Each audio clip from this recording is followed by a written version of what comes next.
on a momentous day. After more than 40 years, Britain has voted to end its membership of the European Union. There's something not right with this country. Britain is undergoing monumental change. Negotiations between the European Union and the United Kingdom enter the next phase, with many issues still to be resolved. Resolute and the UK desperate to open discussions on trade. There is no plan! There is no plan! This is about building a Britain that is fit for the future. The UK definitely needs to change its strategy to find very important partners and cooperate with China. And China is entering a new era itself.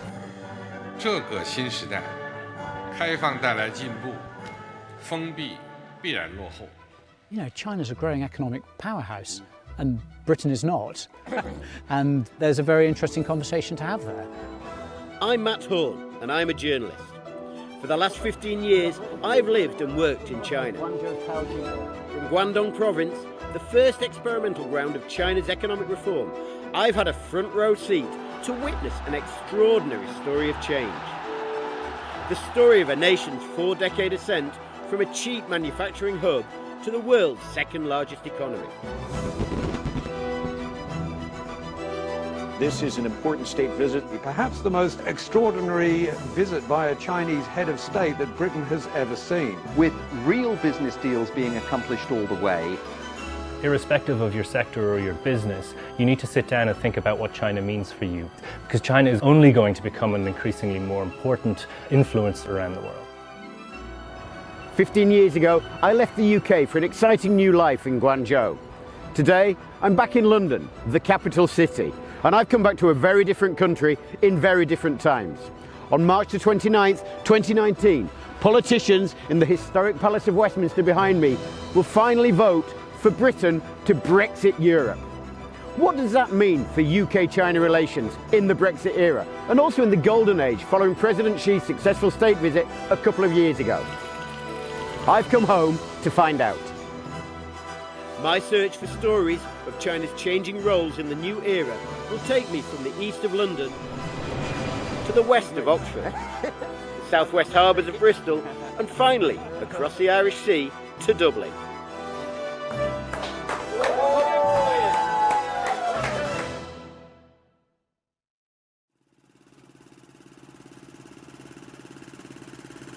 On the historic docklands of East London, construction is well underway for the biggest Chinese real estate development in the UK.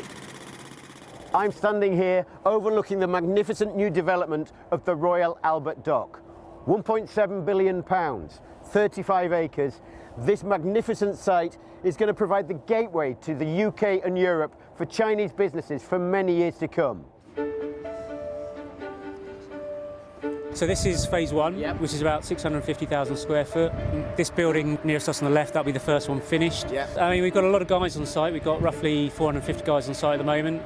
Can't see too many at the minute because they're all in the buildings. Senior project manager Carl Stokes explains the months of preparation, laying the groundwork for this phase. The project really started from March, April this year. Prior to that, there was a lot of enabling works, so surveying for unexploded bombs from the Second World War, things like that. How deep do you go? We go quite a way. We go down about 20 metres. So there's a lot of work that goes below ground that you don't see. Find any? No, fortunately, but we did survey the whole site, so that went on for quite a long time. But since we've got to ground level and started coming up now, we're racing ahead. What's the excitement about working on something on this scale? It's something completely different to the norm in the UK and certainly in London, where there's smaller buildings, but they appeal to different types of tenants and people that want to move to this part of London. As we've seen over the last decades, the centre of London is moving east, and this is exactly the reason why. There's more opportunities here. The company behind this ambitious regeneration project is Chinese developer ABP. Nancy, this model shows the scale of the project. It looks amazing. It is. Tell us about some of the different properties that are going to be on the site. We're going to having mainly like office buildings, and also we're having more than 800 units of the residential, and also the 200 unit rooms service department, and we're having retails and also the high street. And I can see sold. It is. So it's the real. It's clearly proven very popular already. It is, and they're mainly from Asia, but of course it's also attracts a local business. So there's Indian, Hong Kong, Taiwanese, and also Singapore, and also UK. The project's main contractor is Chinese state-owned CITIC Construction. Their partnership with ABP was one of 5 high-profile deals signed off during President Xi Jinping's state visit in 2015. 中国也有句名言，机不可失，时不再来。我坚信，富有改革创新精神的中英两国人民，一定能够创造出更多机会，推动两国合作再上新的台阶。 I think it's very important from that visit to show how Chinese government and from the top to support the Chinese business to go globally, and also to build the relationship between UK and China. Since the project started, the UK has voted to leave the European Union. What opportunities does Brexit offer for this project? Actually, we are very lucky to have the groundbreaking after Brexit, because that is also the time that both side government and market want to use that to build up the confidence to the market, to show London and UK still open to the world. And the market is confident, China especially so. While others have pulled back, Chinese investment in London's commercial property has more than trebled since the Brexit vote. The cheaper pound and a need to diversify out of a home market are driving the investment. But for new businesses taking their first steps into the UK and Europe, the Royal Albert Dock offers another advantage. You can see how close we are to the city airport, and this airport will bring us to more than 40 cities in Europe. Here you can just get to the airport, get onto the plane about half an hour. Yes, and then another 1 hour you go to Europe. So anyone coming here, they are on the doorstep of Europe? Yes. That, along with the new Crossrail and nearby DLR connections, means that businesses can operate at nearly half the cost of those at Canary Wharf. And foreign companies aren't the only ones reaping benefits. The project will generate up to 30,000 jobs and inject £6 billion into the London economy. Something like the Albert Docks is an enormous project, and things like Hinckley and those sorts of mega projects, I think they probably transcend even just company to company things and become, issues of national importance. David Martin at the China-Britain Business Council is one of many passionate advocates of the growing bilateral ties. We literally hunt down companies who can export to China, and we help them to do that. Well, how do you do that, and what do you think is a good fit? Or, I mean, we have people exporting tea to China hilariously and exporting bicycles to China. At that sort of retail consumer level, there's a huge opportunity. What we say to our members is that this is the most important time for the UK to consider China. Why? Maybe over the last 30 or 40 years, the model has been heavy infrastructure development, low-cost manufacturing export, that sort of economic model. Now, as China moves into the new era, as we've heard talked about after the Party Congress, we're seeing a much, much bigger drive in terms of consumption, looking for things like healthcare, education, financial professional services, branded goods, lifestyle choices. And these are all the things that the UK is pretty good at. So is it a two-way thing? You're looking at Chinese investment into the UK? Yeah, so if you look at something like the Made in China 2025 plan, that's very much about getting Chinese manufacturing up the value chain. China's an innovator now in so many areas, and in fact is miles ahead in the digital space than somewhere like the UK. So what we're saying to UK companies is partnering with Chinese companies with investment helps both. Thank you very much for inviting us here.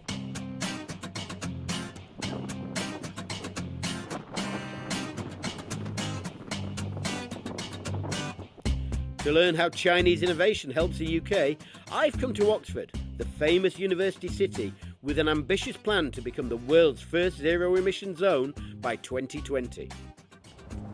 Well, on a beautiful, crisp English winter's day, what better way to get around a beautiful city like Oxford than on a bike? And best of all, on a bike that we'll all recognise from China, the mobike. Mobike's taken China by storm, and it's becoming increasingly popular here in the UK. There are mobikes in Manchester, in Oxford, in Cambridge, and in Ealing in London. They are becoming as much a part of the furniture as they are in China. These orange bikes will be in at least 10 more UK cities by this autumn. As back home in Guangzhou, you can locate and unlock a bike by scanning a QR code on your app and leave it anywhere once you are done. Beautiful. It's a great way to get around, and best of all, you don't have to download a new app. Your app from China will work. Just scan, unlock, and ride off into the sunshine. Starting in Shanghai about 2 years ago, with the idea of making bikes available to everyone, Mobike has become the world's largest bike-sharing scheme. There are now over 200 million Mobikers in 12 countries worldwide. By the end of 2017, they have collectively cycled around the Earth 10 times. The carbon emissions they helped cut are equivalent to taking more than 1 million cars off the road for a year. And it's not just the orange mobikes that are leading a green future. Ofo's yellow bikes are also gaining popularity. In Oxford, college student Nick is making sure the bikes are placed in areas of the city where they get used more often. Nick, you work for Ofo here in Oxford? Yeah, I do. How long have you worked for them? About 3 weeks now. And how are you enjoying it? I'm loving it, it's really good. And how do you think the share bike culture is taking off here? Oh, I think it's gone up massively, because even in the first few weeks, people have started to realise that if you document certain places, it's more accessible for everyone. And not only are we learning how to deal with, redistributing the bikes more efficiently from the outside back in, but the people are learning, that it's better to kind of park it on a main road and then walk down your street. And I think, it's becoming much more smooth and efficient. And so many of the tourists now using this as their main way to get around Oxford? And the locals as well. People, especially with a lot of traffic and congestion, Oxford gets really bad traffic in the morning. So some people park their cars, a mile out of, say, town centre, and then get on an Ofo and cycling to work. Why do people like it? It's cheaper than a bus, it's funner than a bus, it's good for your fitness. It's just everything's good about it. So the Ofo bikes are here to stay? Yeah, here to stay for sure. But Nick will have to pedal a lot harder to keep up with the competitors. These visitors from Switzerland have opted for the orange bikes for their first ever bike sharing experience. You need to get to the scan, because it should come up with the scan option. There you go. Thanks. Job done. Well done. We'll have a little cycle along. I'm not going to race you because the Swiss are very good at cycling, so I'm not going to take you on. Are you ready? Oh, excuse me. You see, getting on a bike, the perfect way to make friends.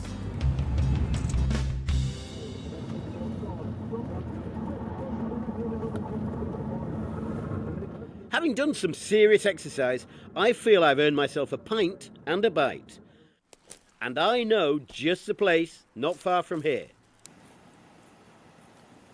Well, it's a place where President Xi Jinping was standing exactly where I'm standing, holding what I'm holding, a pint of beer, while he was doing business with then UK Prime Minister David Cameron. Ever since then, it's become the hottest, newest tourist destination for Chinese visitors to the UK. A pub in Buckinghamshire has found itself as a favourite on the tourist map.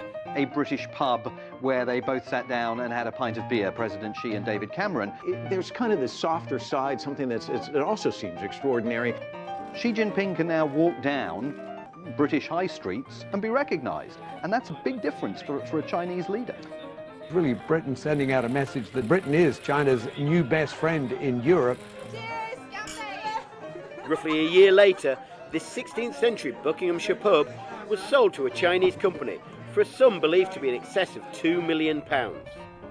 The pub's new owner, Sina Weibo, plans to use the plough as a model to build more English-style pubs in China.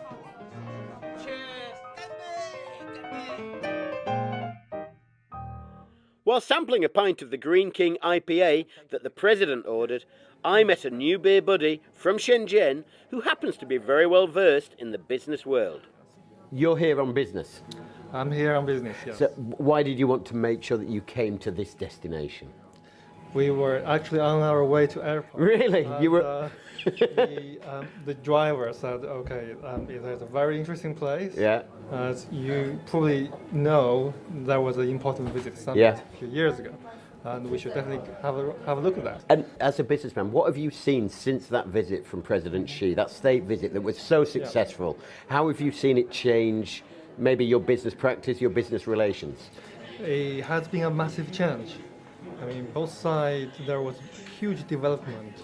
On the China side, we had the Hinkley Point C, nuclear development.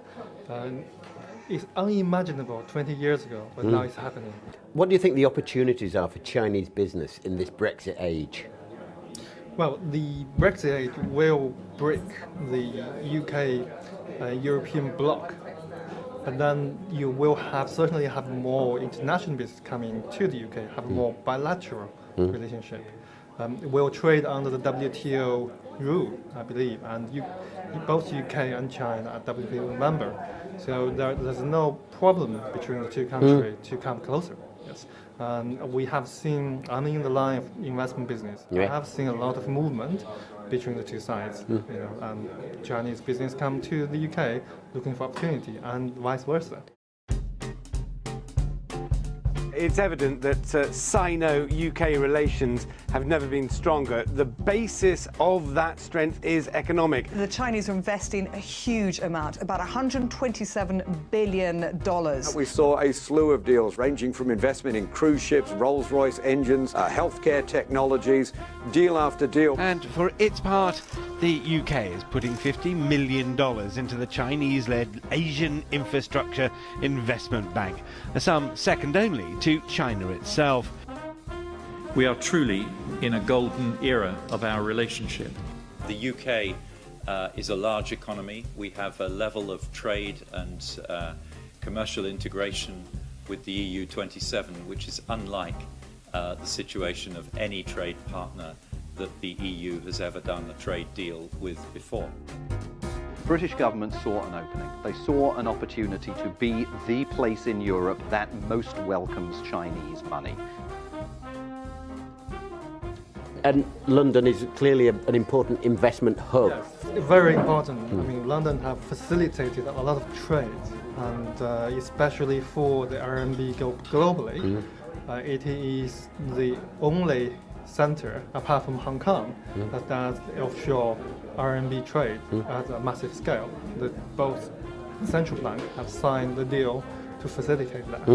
So there will be more Chinese business coming here and have more debt and loan issued in RMB. So we believe that the UK will have a closer relationship with China ahead of any European countries. So it shows that good business can be done over beer and fish and chips. Well, beer is downed and money is still flowing both ways. It's been a good business day. But how much will this optimism carry through other sectors such as arts, education and sports? Brexit have different implications for different sectors. I think for British higher education, it's a game changer. Stay tuned next time as I talk to an award-winning filmmaker. We've been scratching the surface and taking the audience to the sort of the foothills, if you like, and there's some bigger, interesting mountains sort of beyond. Catch up with two of my talented ex-students. There's a stereotype that think Chinese people are only good at maths, but we can also be creative. And meet a former football star at the sports spiritual home of Wembley. I've seen you playing many, many times. The only promise I always say to the Chinese, I will be back. Yep.